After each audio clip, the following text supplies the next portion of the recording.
여러분 반갑습니다. 제가 예고드렸던 영작에 치중하는 시간입니다. 자, 보이시죠? 자, 지난 시간에 이제 1번을 완성을 했고 이제 드디어 2번이 나왔는데 밑에 동의어들이 나와 있습니다. 보이시죠? 그쵸? 이거는 이제 제가 책에서는 그 아예 예문을 다다다 따로 들어가지고 이제 하나하나 이제 뉘앙스를 설명을 해놨어요. 근데 이거를 한번 직접 이제 analyze란 단어가 들어가는 자리에다가 한번 넣어보면서 이게 얘까지는 이제 호환이 되는데 얘부터는 약간 어색하다 이런 감각을 많이들 원하실 것 같습니다. 실제로 많이 원하시고 그래서 이제 그렇게 한번 접근을 해볼게요. 자, 보시면 지금 이번 문장의 시작이 이렇습니다. 우리는 하고 쭉쭉쭉 나오죠? 자, 그럼 당연히 이제 한국어를 영어로 바꿀 때는 은는이가를 찾아서 있으면 대충고 앞쪽이 주어입니다. 물론 뭐 더 자세하게 들어갈 수도 있지만 국어 국문법 시간이 아니기 때문에 자, 그리고 이제 동사를 찾아야죠. 한국어는 보통 해야 한다. 영어로 그 have to나 need to 같은 조동사들은 이렇게 표현이 되죠. 그래서 분석해야 한다 라는 이 부분이 전체적으로 보면 동사부는 맞는데 이거는 이제 우리말로도 분석하다와 뭐 해야 하다라는 그 두 말이 결합된 거죠. 그러니까 영어도 마찬가지로 조동사가 들어감을 감안을 하셔야 됩니다.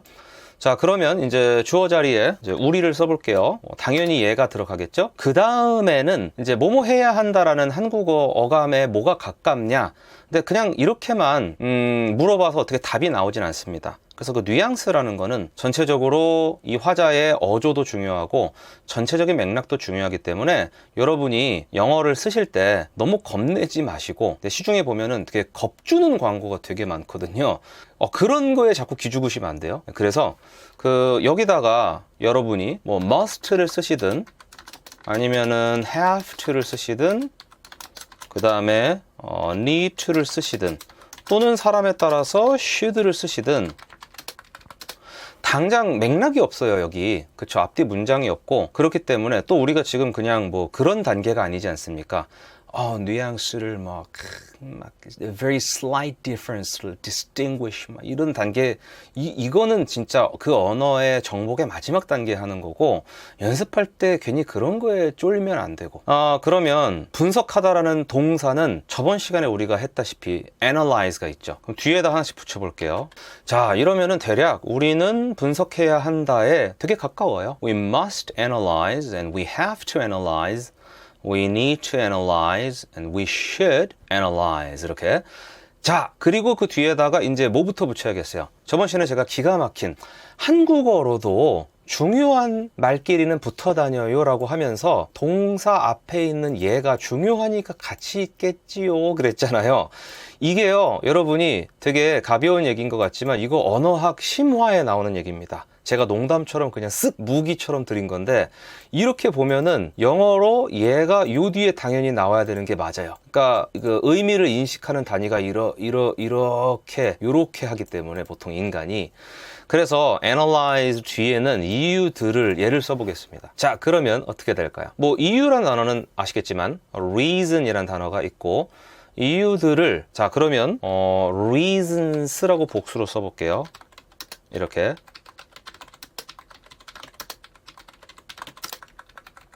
근데 이쯤 되면 진짜 궁금한 게 생깁니다. 선생님, 앞에 더를 써야 하나요? 아니면 안 써야 하나요? 이렇게. 근데 이거는 제가 원래는 설명을 드리지 않으려고 했어요. 이런 강의를 찍을 때. 그런데 한 번쯤은 그래도 약간 간지러운 데가 있는데 주로 날개뼈 근처죠. 긁어드리는 게 예의지 않습니까? 그래서 제가 굳이 한 번 말씀드리겠습니다. 여기는 여기까지만 보면은 사실 몰라요. 근데 남은 말이 뭐가 있죠? 그 결정 뒤에 있는 쟤를 먼저 처리를 하고 제가 말씀을 드릴게요. 자, 이제 한국어로는 있는이라는 말이 같이 나와 있잖아요. 근데 영어로는 보통 이 하나를 전치사가 대부분 해결합니다. 그래서 뒤에 있는 또는 앞에 있는 옆에 있는 이 말들은 전치사 하나로 대부분 해결이 돼요. 그래서 뒤에 있는을 쓸 때 굳이 있는이라는 말까지 영어로 뭘까를 생각을 안 하셔도 그냥 behind라는 말만 쓰시면 해결이 됩니다. 이렇게 된다는 거죠. 이렇게. 그래서 이 비슷한 예가 뭐가 있냐면 네 옆에 있는 그 여자 이렇게 얘기를 하잖아요. 그러면 이제 그 여자 그럼 영어로는 뭐 the woman 이렇게 하겠죠.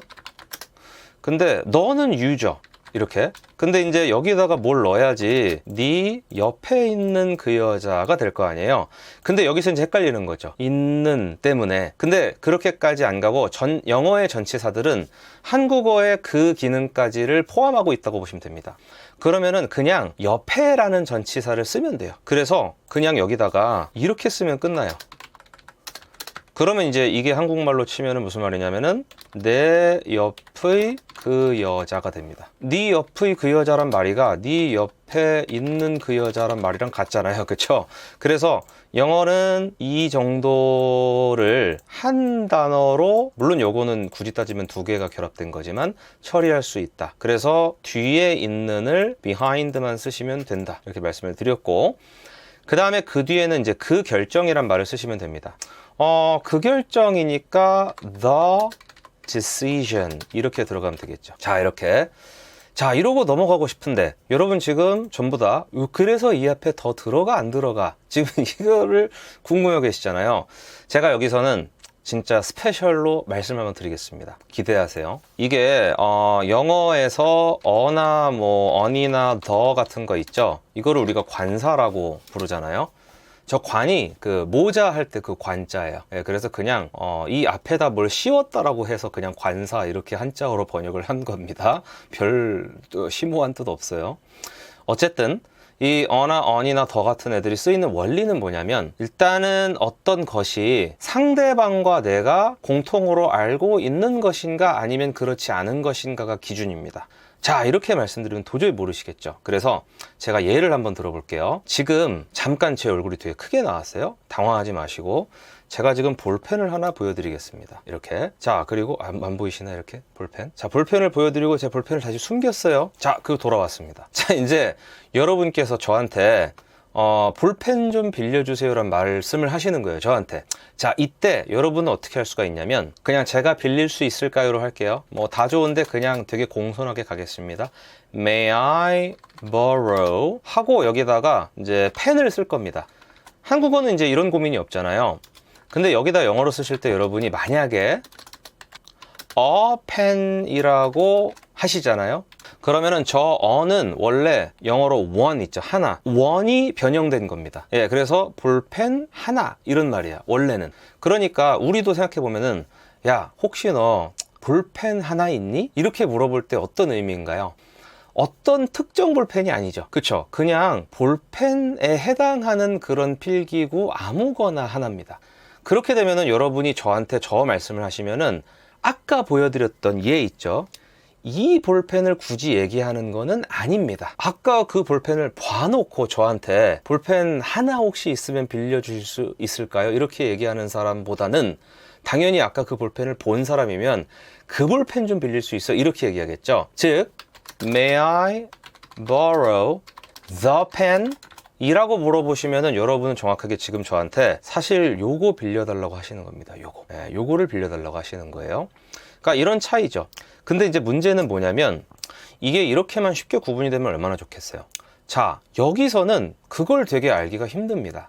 왜냐하면 그러면 그 이유들이라는 말을 할 때 이제 야, 우리가 이렇게 해야 돼. 그러면 누구한테 얘기하고 있겠어요? 예, 나라는 사람이 뭔가 우리라는 집단에 해당하는 다른 구성원들한테 말을 하고 있겠죠. 그때 저 상대방들이 전부 다 그 reason이라는 게 정확하게 뭔지 알고 있으면, 그죠? 서로 정보가 공유가 돼 있으면은 the reasons라고 해야 되는데, 그렇지 않으면 그냥 reasons 이렇게 얘기를 해야 되는 거예요. 복수로 썼으니까. 그럼 여기서 이제 이거를 결정지을 수 있는 건 결국은 맥락입니다. 결국은 문맥인데, 이런 경우는요, 이런 경우는 앞에 있는 reasons 앞에 사실 the를 붙이는 경우가 훨씬 흔합니다. 자, 이렇게 말씀드리면 왜요? 이렇게 말씀하실 수가 있습니다. 왜냐하면 봐봐요. 이미 우리가 그 결정이라고 서로가 다 알고 있는, 그쵸? 지금 뭔가 결정된 게 보고서로든가 뭐라든가 아무튼 우리가 봤어요. 야, 그 결정 뒤에 있는 이라고 얘기를 할 때 이미 그 결정이라는 게 어떤 걸 얘기하는지 다 알고 있잖아요. 그 상황에서 그 결정 뒤에 있는 이유라는 게 뭔가 불특정할 가능성보다는, 그렇죠, 그 결정 뒤에 있는 특정한 이유들일 가능성이 훨씬 높기 때문입니다. 한마디로 지금 이게 뭔지 우리가 다 알고 있는데 이거 뒤에 숨은 거에 대해서 서로가 이거 없이 그냥 이렇게 얘기를 하는 게 어색하다는 거죠. 그래서 이럴 때는 거의 다 덜을 붙인다고 보시면 됩니다. 지금 이 부분에서 무릎을 탁 치신 분들이 계실 겁니다.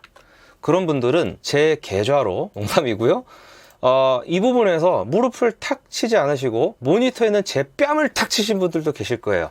무슨 소리야 그게. 근데 그럴 수 있어요. 왜냐하면 이거는 나의 현재 영어 레벨이 어느 정도인지에 따라서 이거는 이해도가 다 다르거든요. 제가 그거를 다 여러분을 실시간으로 맥박을 체크하면서 할 수는 없기 때문에.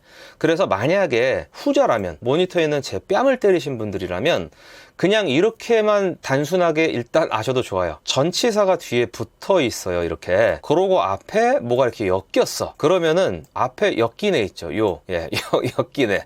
이 꾀인 놈 있죠, 꾀인 놈. 이 꾀인 놈 앞에는 더가 많이 붙더라. 이렇게만 알아두셔도 당분간은 굉장히 큰 도움이 됩니다. 실제로 저도 예전에 이제 영어로 글 쓸 때, 처음에 영어 못할 때는 진짜 얼마나 힘든데요, 이게. 그럴 때 약간 속된 말로 야매로 저는 진짜 전치사 있으면 요 앞에 있는 명사 앞엔 덜을 대부분 썼어요. 그랬는데 한 7, 80% 맞더라고. 아, 이런 거 좋아요, 그쵸? 자, 그런데 여기서 한번 고민을 좀 해보겠습니다. 과연 그러면 이 단어들 중에 여기다가 analyze 대신에, 그쵸? 넣었을 때 자연스러운 게 있고 부자연스러운 게 있을까? 이렇게 한번 보도록 하겠습니다. 일단은 제가 단도직입적으로 말씀드리면, 제일 첫 번째는 얘는요, 충분히 바꿔 쓸 수 있어요. 그러니까 한마디로 여기 나와 있는 말을 이렇게 쓴다고 아무도 안 잡아간다는 얘기입니다. 만약에 여러분 주변에 이렇게 analyze 대신에 examine을 썼는데 뭐라고 하는 원어민이 있다면 녀석의 콧구멍을 찔러도 좋습니다. 왜냐하면 걔는 멍청하고 싸가지도 없는 거예요. 아시겠죠? 그래서 아니, analyze를 이 정도 맥락에서 examine으로 바꿔 쓸 수 충분히 있어요. 그래서 이런 거는 진짜 괜찮으니까 여기다 대고, 야, 어감이 다른데 그럼 진짜 뺨을 때리시면 돼요. 오케이? 진짜 때리시면 큰일 나요. 그것도 내가 때렸다 그러면 또, 그쵸? 어쨌든 근데 약간 여기서부터 애매합니다. 여기서부터. 왜냐하면은 investigate라는 단어는 사실 어떤 맥락에서 제일 많이 쓰냐면은 약간 조사하는 거에서 많이 써요. 근데 이 조사라는 단어도 한국어에도 맥락이 있잖아요. 이게 조사가 연구를 하기 위한 어떤 자료 조사일 수 있지만, 용의자, 그러니까 아까 전에 제가 그런 원어민이 있으면 콧구멍 찌르고 때리세요라고 해서 때렸어. 그래서 그 친구가 잡혀갔어요. 그래가지고 용의자로 현행범으로 체포돼서 조사를 받으면 그거는 경찰 조사죠. 그런 맥락에서도 쓰인단 말이죠, investigate는.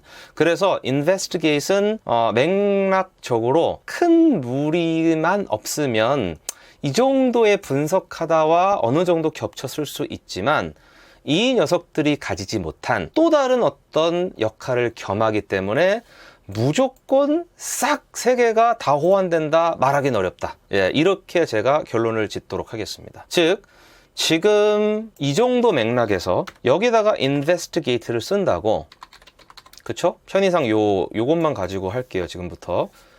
요 정도 맥락에서 investigate를 쓴다고 설마, 야, 자식, 무슨, 아니, 결정 뒤에 있는 이유들이 범인이야? 뭐 이런 미친 사람 없단 말이에요, 그쵸? 여기선 괜찮아요. 근데 만약에 우리가 거꾸로 돌아가 보자 이겁니다. 여러분, 이 용의자라는 말을 영어로 그 suspect라고 해요. 그러면은 그 용의자 그러면 영어로 the suspect가 되겠죠? 근데 the police officer, 그 경찰관이 하고 이제 뒤에 이렇게 나온 겁니다. 이렇게 하고 이제 만약에 지금 조사하고 있어요. 그럼 현재 진행형 쓸 수 있죠. 현재 진행형 어떻게 쓰죠? 앞에 주어에 맞는 비동사 쓰고 그 다음에 이제 동사에 ing 붙인 형태 쓰잖아요.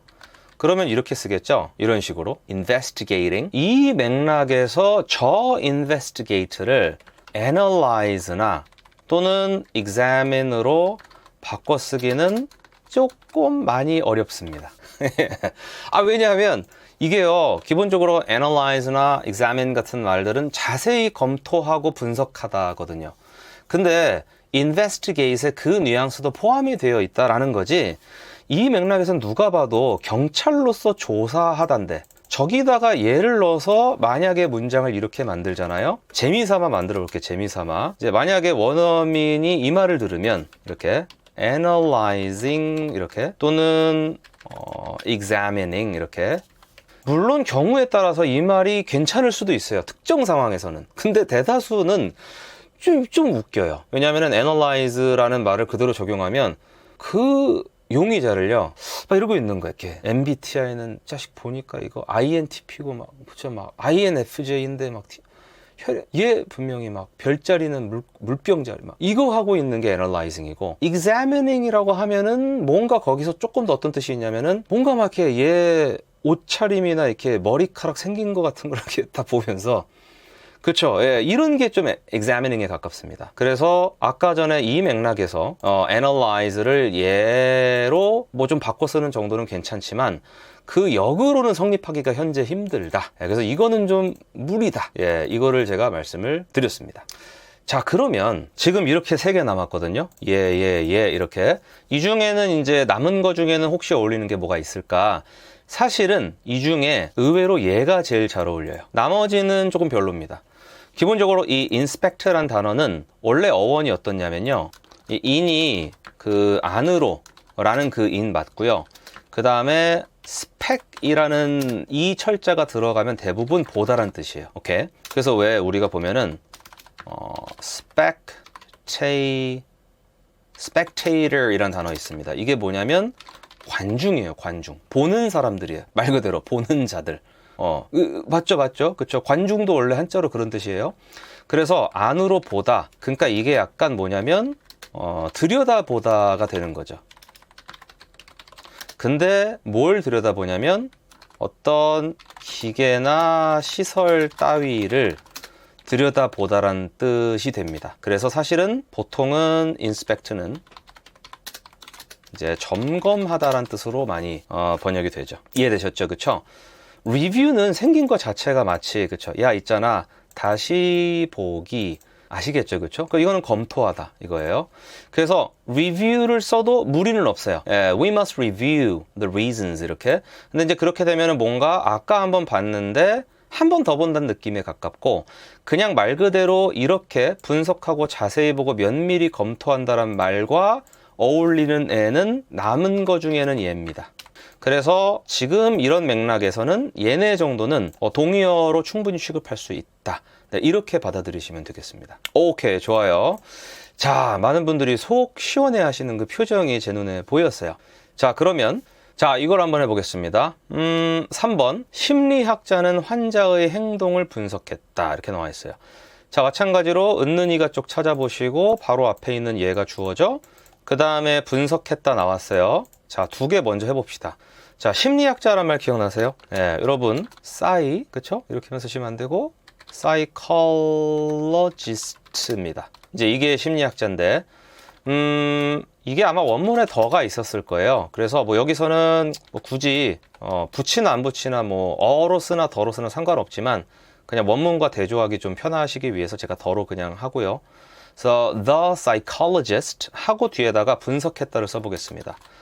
자, 그러면 이 중에 이제 여기 어울리는 단어가 대충만 말씀드리면요. 일단은 얘 괜찮고요. 그 다음에 얘 괜찮아요. 그리고 얘도 괜찮습니다. 그러니까 요렇게 3가지는 사실 어떻게 보면은 예지간한 맥락에서는 다 괜찮다고 보시면 돼요. 그러니까 뭔가 이제 데이터나 자료 같은 개념을 분석하다 이런 식으로 쓸 때는 이 3단어는 충분히 교환 가능하다 이렇게 보시면 되고, 얘도요 뭐 쓸 건 없거든요, 당연히. 근데 얘는 좀 다른 뜻도 있잖아요. 명확하게 다른 맥락에서 쓰이는 거. 그래서 만약에 이거를 쓰면은 저 환자가 위험한 놈이어서 그럴 수도 있어요. 아니면은 뭐 누굴 때렸거나 다른 환자 때렸거나. 예, 그래서 굳이 오해의 여지가 있는 거를 굳이 쓸 필요가 있나, 저는 이런 주의거든요. 그래서 애지간하면 그냥 analyzed를 쓰시든가 아니면 examined를 쓰시든가 studied를 쓰시면 좋을 것 같다라고 생각합니다. 자, 그러면 이제 뭐가 남았습니까?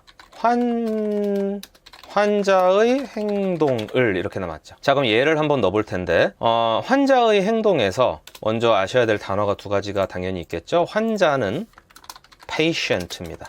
이게 환자.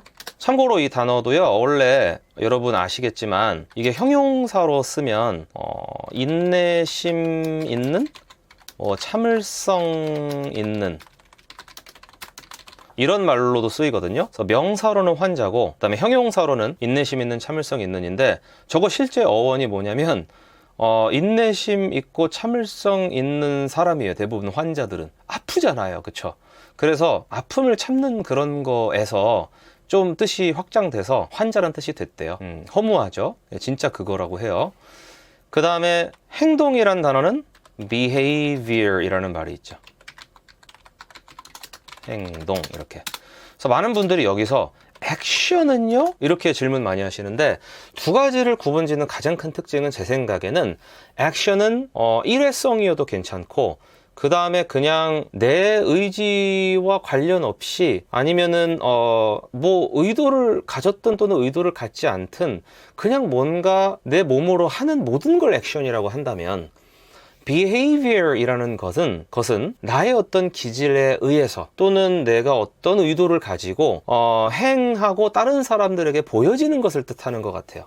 네, 그래서 보통 이제 야, 너 행동거지 조심해라 이렇게 얘기할 때 그 행동거지는 당연히 behavior 이런 개념이죠. 근데 이런 경우 있어요. 말보단 행동이다 이렇게. 그럼 당연히 이때 행동은 사실 action을 쓰는 거죠. 이렇게 말씀드리니까 구분 확 가시죠, 그렇죠? 그래서 환자의 행동을 그러면 여기다가는, 환자란 말이 그냥 한국어로 환자의 이렇게만 써 있지만 영어로는 어떤 한 환자의라고 써도 괜찮고, 또는 환자들의라고 써도 괜찮습니다. 그리고 뒤에다가 행동이라고 써볼게요. behavior 이렇게. 그 다음에 행동도 여러 가지 행동을 했다고 가정을 해서 그냥 복수로 쓰겠습니다. 이런 식으로. 이러면은 대략 마무리를 지었어요. 그래서 the psychologist analyzed 하고, 근데 여기서는 이제 all patients behaviors로 하기에는 좀 어려운 게, 내가 아는 환자고 내 앞에 있으니까 그 행동을 보면서 분석을 했을 텐데 어떤 한 환자라고 다른 사람한테 굳이 얘기할 일이 있을까? 이 상황에서는 이 심리학자가 환자의 행동을 분석했다라고 얘기할 때는 아마 그 듣는 사람 입장에서도 저번에 그 환자 임을 알 수 있는 상황이 대부분일 거라고 생각해서 덜을 쓰는 게 더 적합해 보여요. 네, 굳이 all patients behaviors라고 해도 틀리진 않습니다. 네, 왜냐면 듣는 사람 입장에서는 누군진 모르지만 심리학자니까 어쩌다가 환자 아무나 하나 분석했나 보지 이렇게 하는 맥락도 있을 텐데, 그런 경우보다는 심리학자가 원래 연구하던 거기서 최근에 이제 논의되고 있는 그거를 위해서 너도 알고 있는 그 환자들을 분석했어 이렇게 얘기할 상황이 훨씬 더 많을 것 같기 때문에, 그래서 일단 저는 그냥 이렇게 가겠습니다. So the patient's behaviors 하고 밑에는 이런 식으로. 자, 근데 이제 관사는 너무 신경 안 썼으면 좋겠어요. 그냥 관사는 아마 영어를 후천적으로 저처럼 공부해서 하게 된 사람들한테 물어보시면 다 똑같이 얘기하겠지만 진짜 정복하기 불가능한 영역에 가까워요. 저도 지금에서야 관사를 좀 설명하고 다루는 거지, 미국에서 미국에서 심지어 졸업하고 강사 생활, 초창기 생활 할 때까지도 관사를 헷갈려 했어요. 네, 그만큼 어려운 거기 때문에 여러분이 저기다가 너무 많은 에너지를 투하할 필요는 절대 없다. 오히려 좀 하대해라. 네, 뭔가를 좀 쉽게 하려면은 그거를 모시면 안 돼요. 되게 하대해야 됩니다. 그래야 그거를 쉽게 익힐 수가 있어요. 좀 아시겠죠, 그쵸? 자, 그래서 the psychologist 하고 뒤에 나온 analyzed, examined, and studied는 일단 맥락상은 이 세 가지 정도는 바꿨을 수 있다 말씀드렸고, 자, 그리고 4번을 보겠습니다. 마케팅 팀은 설문조사 결과를 분석했다 이렇게 나와 있죠. 자, 먼저 주어는 찾기가 이제 너무 쉬워지죠, 그쵸? 그 다음에 동사 찾기도 쉽죠, 이제. 자, 그러면 해보겠습니다. 여기서도 편의상 그냥 그 마케팅 팀이라고 할게요. The marketing team 이라고 해놓고, 자, 이제 분석했다라는 그 자리에 이 중에 이제 뭐가 들어갈까를 한번 생각을 해 본 다음에 그 뒤에요, 설문조사 결과를 이거를 먼저 써볼게요. 그러면 그 survey의 results 아마 이렇게 되겠죠?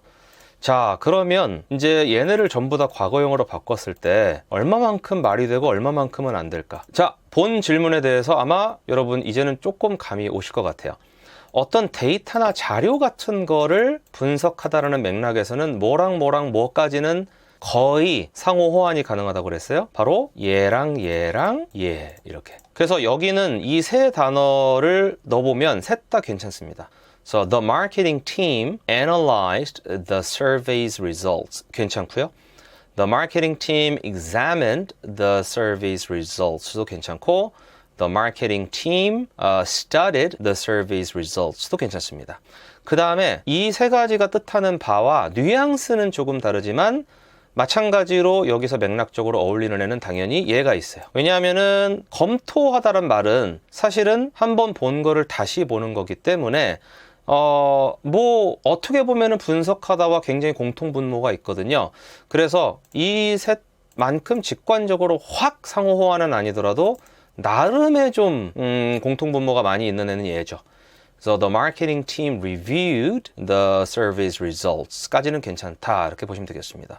그래서 여러분이 만약에 뭐 영어로 말을 하거나 글을 쓰실 때 이 정도는 이 정도 맥락에서는 어느 정도는 다 바꿨어도 큰 지장 없다. 예, 그리고 뭐 그런 세세한 뉘앙스나 이런 것까지는 좀 더 상급자로 올라가면은 잡는 게 맞다. 예, 이렇게 일단 알아두시면 되겠고요.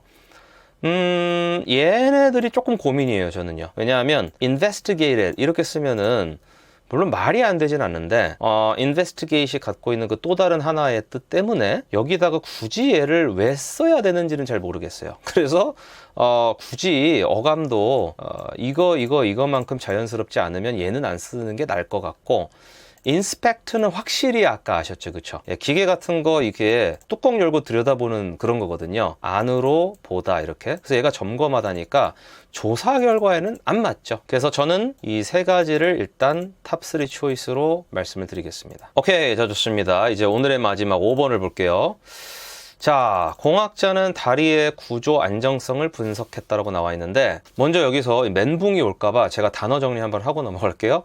이거 구조 안정성이라는 단어가 이거였어요. 그 structure까지 하시면 이제 구조고 structural이 구조의 형용사입니다. 예, 그리고 이제 뒤에다가 안정성이 그때 integrity라는 단어가 있었습니다. 이게 뭐예요? 구조 안정성 이렇게. 자, 그리고 공학자 있죠? engineer입니다. 자, 그러면 이제 거의 다 됐어요. 한번 해볼까요? 자, 이렇게 놨다고 가정했을 때 the engineer이라고 시작하겠습니다. 하고 자, 그 뒤에다가 이제 이 중에 하나를 써야 되는데 전부 다 과거형으로 바꿔볼까요? 자, 이제 잘 보세요. 다리의 구조 안정성을 이렇게만 나와 있죠. 근데 여기서는 우리가 지금 이 공학자가 정확히 그래서 어떻게 분석하고 있는지 그 장면이 안 보이기 때문에 이거는 주관에 따라서 답이 조금씩 갈릴 수 있을 것 같아요. 그러니까 예를 들어서 만약에 다리의 어떤 구조 안정성을 분석한 보고서를 보면서 데이터를 분석하고 있다면 당연히 말씀드린 대로 analyzed나 그 다음에 examined나 그다음에 studied 같은 애가 나오고 뒤에 이제 the structural integrity of the bridge 이렇게 아마 썼던 것 같아요. 이렇게 갈 텐데 혹시 여기서 이런 생각 안 드세요? 만약에 다리의 구조 안전성을 진짜 다리를 보면서 그쵸? 다리 그 다리에 기둥 있잖아요. 그걸 막 이렇게 때려 그러면서 들여다보면서 봐. 그러면 사실은 얘도 말 될 수 있어요. The engineer inspected the structural integrity of the bridge. 오, 그러고 보니까 그렇네. 그쵸? 맞아요. 그래서 inspect는 기본적으로 기계나 시스템 같은 거를 들여다보는 거기 때문에 만약에 이렇게 약간 공학자 뭐 이런 맥락이라면은 뭐 이렇게 페이퍼로 굳이 이렇게 페이퍼로 봐도 마찬가지로 페이퍼로 보면서 이걸로 버튼을 눌러. 그러니까 어떻게 설정하는지에 따라 다르긴 한데 인스펙트가 적용될 수 있는 그 성질을 가진 명사들은 대부분 기계, 그 다음에 뭔가 시스템, 설계된 것들이라는 거. 예, 핵심은 사실 이거죠. 그래서 사실 이런 경우 inspected the structural integrity of the bridge 뭐 이렇게 얘기할 수도 있고, 아니면 the engineer 하고요 inspected the bridge 이렇게만 얘기하면요, 사실 이 말을 그대로 직역하면은 뭐 그 공학자는 다리를 점검했다 이런 말이 되죠. 그럼 당연히 다리 점검 뭐 했겠어요? 다리의 생명은 안전한지 그런 거죠. 그래서 그냥 이렇게 짧게 써도 사실 어떻게 보면은 앞에 나와 있는 맥락들과 좀 비슷해집니다. 이해되셨죠? 그쵸? 그래서 단어라는 거는 결국 그 단어가 자기의 고유한 어떤 진짜 딱 하나의 그림만 가지고 있는 건 아니고 얘를 이제 어떤 맥락에다 집어넣느냐가 되게 중요합니다. 그래서 동의어나 이런 개념이라는 게 이렇게 제가 아예 다 펼쳐서 보여드리지 않으면 독학으로 하기가 좀 힘든 면이 있습니다. 일단 오늘은 여기까지 하고요. 예, 평소에 궁금하셨던 거를 많이 제가 해결한 것 같아서 마음이 뿌듯합니다. 다음 시간에 이어서 나가도록 하겠습니다. 여러분, 감사합니다. 바이바이.